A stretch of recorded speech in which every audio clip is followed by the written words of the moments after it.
पिछले 3 सालों से ह्यूमैनिटीज़ के फील्ड में काम करते हुए आई हैव डिस्कवर्ड कि ह्यूमैनिटीज़ के हर स्टूडेंट को ये 4 प्रॉब्लम फेस करनी ही पड़ती है। इसमें सबसे पहला है बोरिंग टीचिंग स्टाइल। आर्ट्स के सब्जेक्ट को समझने के लिए आपको उनका विजुअलाइज कर पाना बहुत ज़रूरी है, बट अनफॉर्चुनेटली हमारे ज़्यादातर स्कूल्स और कोचिंग इंस्टीट्यूट में आर्ट्स के सब्जेक्ट्स आज भी ब्लैक बोर्ड, वाइट बोर्ड या स्मार्ट बोर्ड पे पढ़ाए जाते हैं विद द पॉइंटर्स, जो कि साइंस और कॉमर्स के लिए तो फिर भी सही है क्योंकि वहाँ पे आपको इक्वेशन सॉल्व करने होते हैं, एल्गोरिदम प्रूव करना होता है।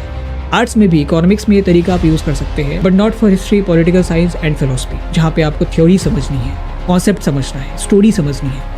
इवन एंशियंट वर्ल्ड की भी जब हम बात करते हैं, चाहे वो रोमन एजुकेशन सिस्टम हो, एंशियंट इंडियन एजुकेशन सिस्टम हो, वहाँ पे भी आर्ट्स के सब्जेक्ट्स ओरली पढ़ाए जाते थे through stories and through examples, क्योंकि आपको आर्ट्स में चीज़ों को कैलकुलेट करना नहीं होता है, कनेक्ट करना होता है, and for that you need to visualise the whole story. This is why आपने हमारे वन शॉट्स में गौर किया होगा कि हम जो वहाँ पीपीटी यूज़ करते हैं वो केवल रेफरेंस के लिए होता है। मेन हमारी टीम का फोकस होता है कि कैसे आपको पूरी चैप्टर की स्टोरी बताई जाए, क्रक्स बताए, ताकि उन चीज़ों को आप विजुअलाइज कर सको। बट अनफॉर्चुनेटली हमारे रीच काफ़ी कम है, इसीलिए आपको मजबूरन उन ट्रेडिशनल मेथड्स को यूज़ करना पड़ता है, जो कि आपके स्कूल्स और ज़्यादातर कोचिंग इंस्टीट्यूट वाले करवाते हैं। दूसरी जो समस्या है दैट इज़ आंसर राइटिंग। हमें काफ़ी बच्चों के मैसेजेस आते हैं कि सर हमें कॉन्सेप्ट पता है बट हमें आंसर नहीं लिखा जाता, पॉइंटर्स नहीं बनते।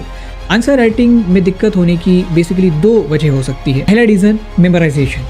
देखो, आर्ट्स में कुछ चीज़ें तो ऐसी है जो आपको मेमोराइज़ करनी पड़ेगी, जैसे आपको डेट्स मेमोराइज़ करने पड़ेंगे, नाम मेमोराइज़ करने पड़ेंगे, लेकिन कॉन्सेप्ट आप अगर मेमोराइज़ करते हो वही because of that black board method, pointers के ज़रिए, तो एक न एक दिन आप उसे भूलेंगे और ज़्यादा चांसेस है कि एग्ज़ाम के प्रेशर सिचुएशन में आप उसको भूलो और वहाँ पे आप कॉन्सेप्ट जानते हुए भी आंसर नहीं लिख पाते। दूसरी जो वजह है that is less practice.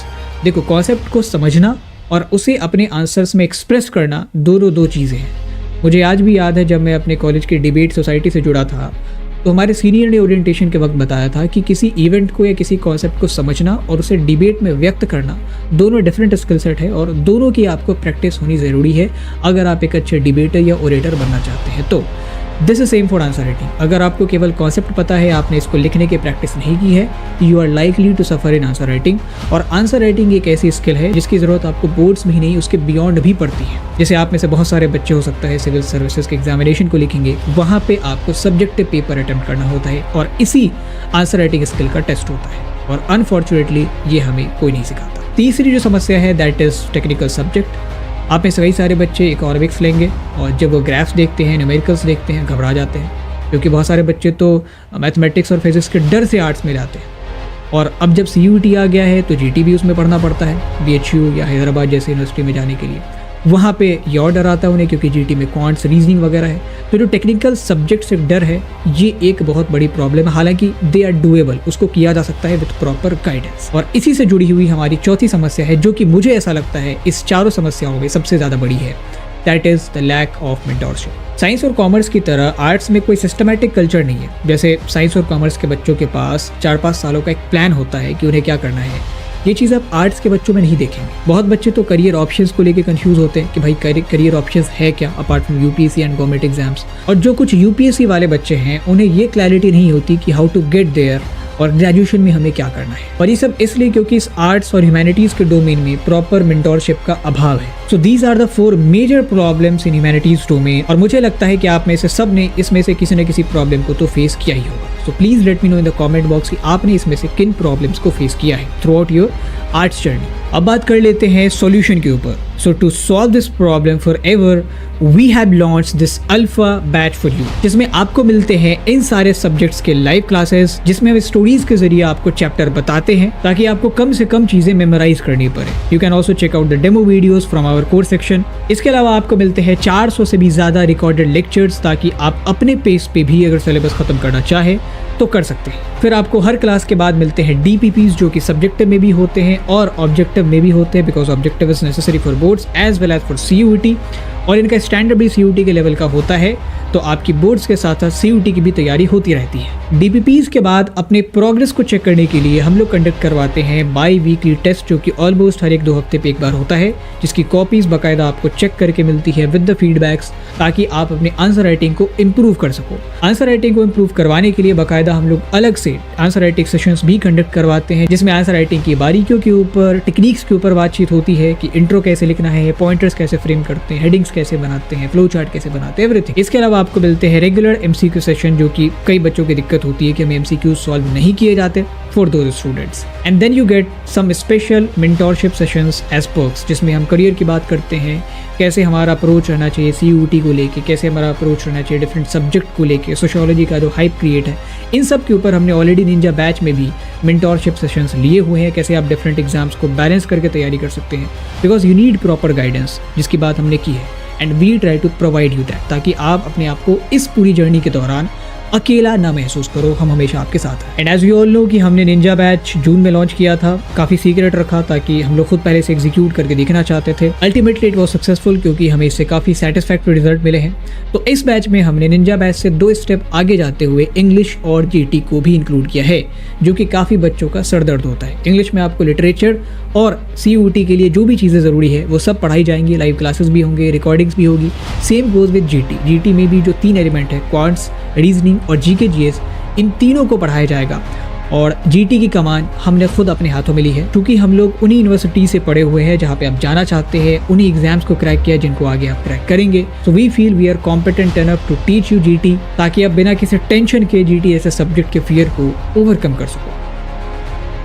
Enrolment की बात करें तो इस बैच पे बोर्ड्स और CUT 2025 के एस्पिरेंट्स एनरोल कर सकते हैं, फिर चाहे वो किसी भी बोर्ड से क्यों ना हो, क्योंकि सिलेबस सेम ही है। 1-2 चैप्टर डिलीटेड ज़रूर हो सकते हैं, क्वेश्चन सेम ही पूछे जाते हैं। CUT में आप सभी का सिलेबस एक ही होने वाला है। So it's better to get yourself enrol, चाहे आप किसी भी मीडियम, किसी भी बोर्ड से क्यों ना हो।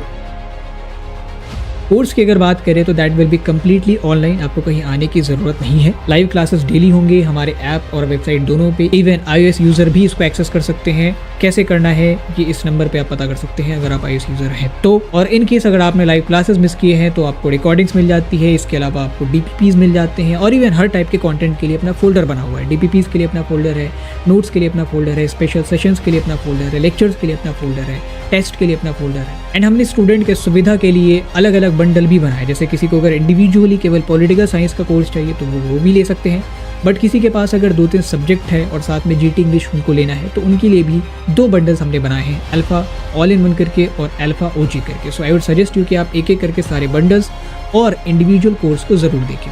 ये ध्यान में रखिए कि निंजा बैच में आपको इनरोल नहीं करना है, उसमें ऑलमोस्ट सिलेबस कंप्लीट होने वाला है, तो उसमें इनरोल करके आपको केवल पीछे के रिकॉर्डिंग लेक्चर्स ही मिलेंगे।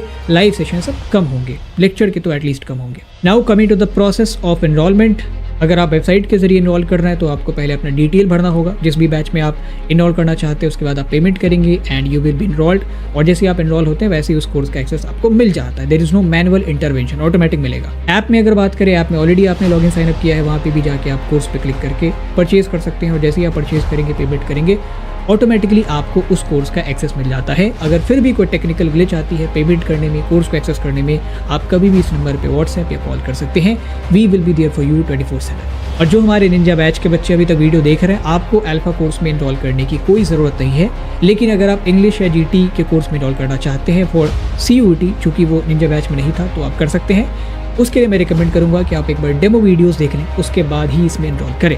एंड ये चीज़ मैं अल्फा बैच के स्टूडेंट्स को भी कहूँगा, जो भी इस बैच में इनरोल करना चाहते हैं, please check out the demo videos. अगर आपको पसंद आए तभी इनरोल करो, there is no compulsion at all. So that was all about the alpha batch, जिसमें आप साथ ही साथ बोर्ड और CUT दोनों के लिए प्रिपेयर कर रहे होंगे। So I would suggest you all to get yourself enrol as soon as possible, अगर आपने इस बैच में इनरोल करने का मन बनाया है तो, क्योंकि ये बैच शुरू हो रहा है 12 नवंबर से, and I just don't want कि आप में से कोई भी एक भी लाइव क्लास मिस करे। So get yourself enrolled as soon as possible. Thank you for watching. Take a very good care of yourself and see you in the next video.